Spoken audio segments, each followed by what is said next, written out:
22 News I-Team investigates how a dead man could remain on the list to serve jury duty for several years after he passed on. And we spoke to his widow about how these jury duty letters have been a painful reminder to her entire family.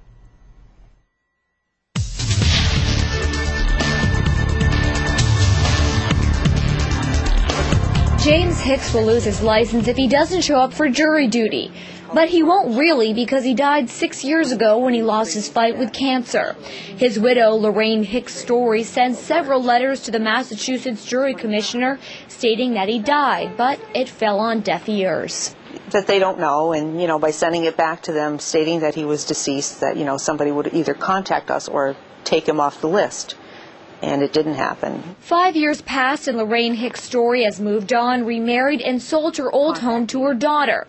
Then another letter came to now her daughter's home saying that her dad had a delinquent status with the state. Thinking that, what's wrong with the system that they couldn't pick up on this. And it just, brings it all back to the forefront for her, which is hard. 22 News contacted the jury commissioner, Pamela Wood, to get some answers for Lorraine as to why this has happened. The jury commissioner for the Commonwealth says Lorraine needed to provide a death certificate to get her husband off the list. When we told this to Lorraine, she says there is no spot on the jury summons to say whether the person is still living. It's very insensitive, I think, and, it shouldn't happen.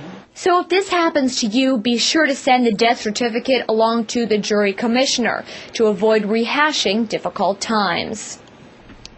Since we first started investigating the case, Lorraine received a letter from her state representative, Todd Smola, saying the problem has been resolved.